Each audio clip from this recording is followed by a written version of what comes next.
Hello friends, welcome to Suja Samayal. இன்னைக்கு நம்ம Oreo பிஸ்கட்டையும் Dairy Milk சாக்லேட்டையும் use பண்ணி எப்படி சூப்பரா ஒரு Oreo Chocolate Kulfi பண்றதுன்னு தாங்க பார்க்க போறோம். இதே மாதிரி நம்ம சேனல்ல நிறைய ஐஸ்கிரீம் ரெசிபீஸும் குல்ஃபி ரெசிபீஸும் போட்டுருக்கோங்க. அந்த வீடியோலாம் பார்க்கணும்னு நினைச்சீங்கன்னா டிஸ்கிரிப்ஷன் பாக்ஸ்ல ஐஸ்கிரீம் ரெசிபீஸ் லிங்க்னு சொல்லிட்டு ஒரே லிங்கா கொடுத்திருக்கோம். அந்த லிங்கை செக் பண்ணி பாருங்க. வாங்க இப்போ வீடியோக்குள்ள போலாம். முதல்ல இந்த பிஸ்கெட் பாக்கெட்டை ஓப்பன் பண்ணி உள்ளே உள்ள பிஸ்கெட் எல்லாத்தையும் எடுத்துடலாம். கவர் ஓப்பன் பண்ணும்போது நம்ம எப்பவும் பண்ணுற மாதிரி பண்ணாமல் மேலே மட்டும் இந்த மாதிரி கட் பண்ணி எடுத்துக்கோங்க. ஏன்னா இன்றைக்கி நம்ம இந்த குல்ஃபி செய்கிறதுக்கு இந்த பிஸ்கெட் பாக்கெட்டோட கவரை தான் யூஸ் பண்ண போகிறோம். இந்த குல்ஃபி செய்கிறதுக்கு நாம் இன்றைக்கி குல்ஃபி மோல்டோ இல்லை பேப்பர் கப்போ எதுவுமே யூஸ் பண்ண போகிறதில்ல.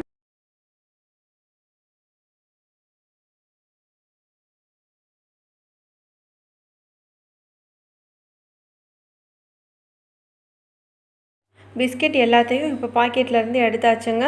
இந்த கவரையும் பத்திரமா தனியாக எடுத்து வச்சுக்கோங்க. இப்போ நம்ம பிஸ்கெட்டை மிக்சியில் சேர்த்துக்கலாம்.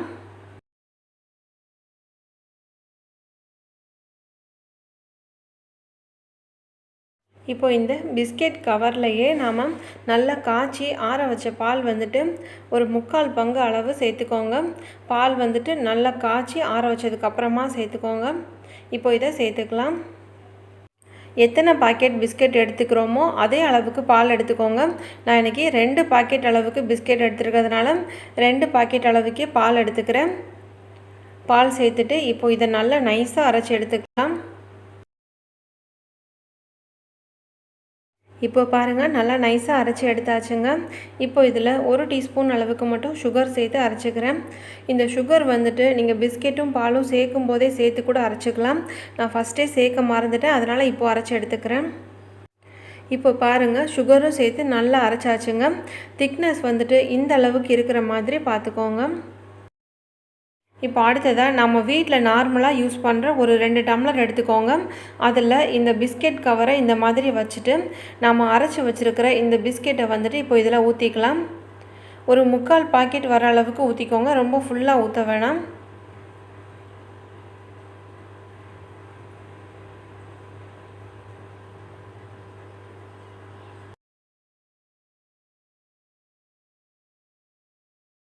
இப்போ இதில் இன்னும் கொஞ்சம் மிச்சம் இருக்கிறதுனால இன்னொரு சில்வர் டம்ளரில் இதை நான் ஊற்றிக்கிறேன்.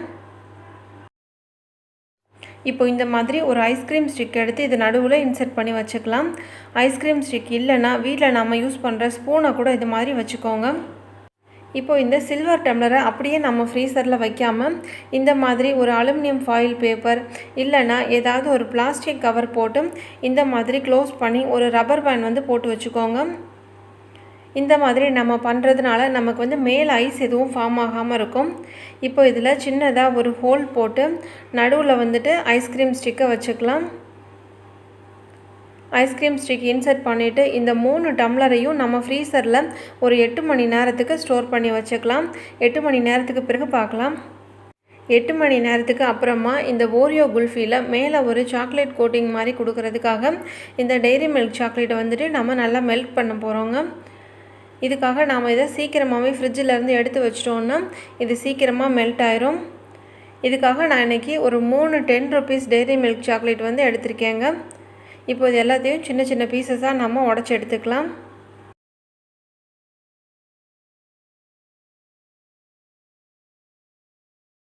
இப்போ இந்த 3வது பாக்கெட் டெய்ரி மில்க்கையும் நான் ஓப்பன் பண்ணி சின்ன சின்ன பீசஸாக உடச்சிக்கிறேன். இப்போ இந்த சாக்லேட்ஸ் எல்லாத்தையும் நம்ம டபுள் பாயிலிங் மெத்தடில் மெல்ட் பண்ணுறதுக்காக இந்த ஒரு சின்ன பாத்திரத்தில் நான் எடுத்து வச்சுக்கிறேன். சாக்லேட்டை வந்துட்டு நம்ம நேரடியாக அப்படியே வச்சு அடுப்பில் வச்சு ஹீட் பண்ணக்கூடாதுங்க. இந்த மாதிரி ஒரு பாத்திரத்தில் சுடு தண்ணி வச்சு சுடு தண்ணி நல்லா கொதிக்க ஆரம்பித்ததுக்கப்புறமா இந்த மாதிரி வச்சு நீங்கள் நல்லா மிக்ஸ் பண்ணி விட்டுட்டே இருங்க. அது உங்களுக்கு நல்லா மெல்ட் ஆகிடும்.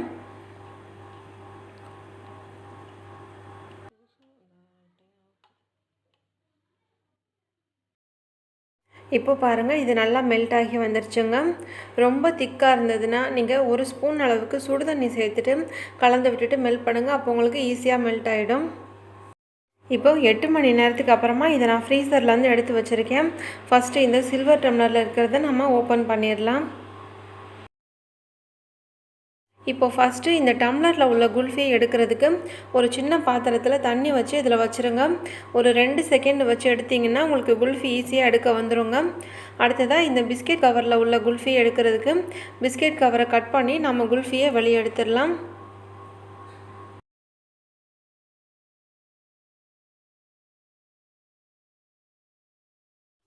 இப்போ பாருங்கள் எடுத்தாச்சு.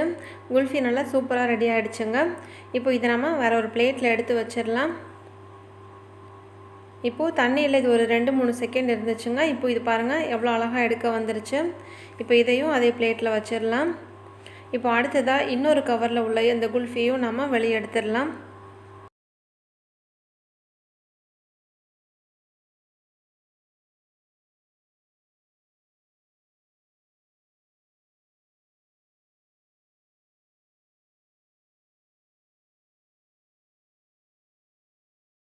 இப்போ இந்த மெல்ட் பண்ணி எடுத்து வச்சுருக்கிற இந்த சாக்லேட்டை குல்ஃபி மேலே இப்படியே ஊற்றிக்கலாங்க.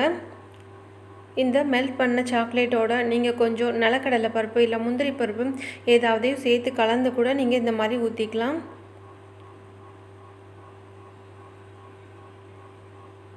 நீங்கள் குல்ஃபியை அப்படி செஞ்சு கூட சாப்பிட்லாம். இந்த மாதிரி இல்லைனா டெய்ரி மில்கை யூஸ் பண்ணி மெல்ட் பண்ணி மேலே ஊற்றியும் நீங்கள் சாப்பிட்லாங்க. உங்களுக்கு எந்த மாதிரி விருப்பமோ நீங்கள் அந்த மாதிரி செஞ்சு சாப்பிடுங்க.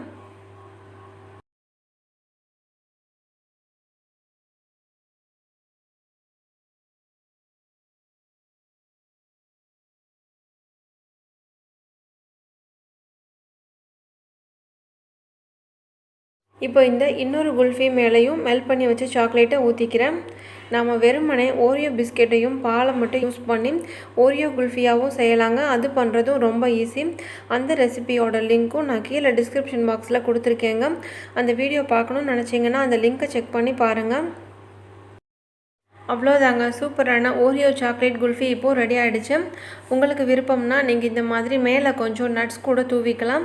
நான் இன்றைக்கி ஒரு குல்ஃபியில் நட்ஸ் தூவியிருக்கேன். இன்னொரு குல்ஃபி வந்துட்டு வெறும் சாக்லேட் குல்ஃபியாக எடுத்து வச்சுருக்கேன். இதே மாதிரியே நீங்களும் செஞ்சு பார்த்துட்டு உங்களுடைய கமெண்ட் சொல்லுங்கள்.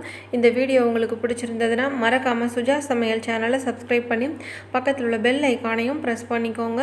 தேங்க்யூ.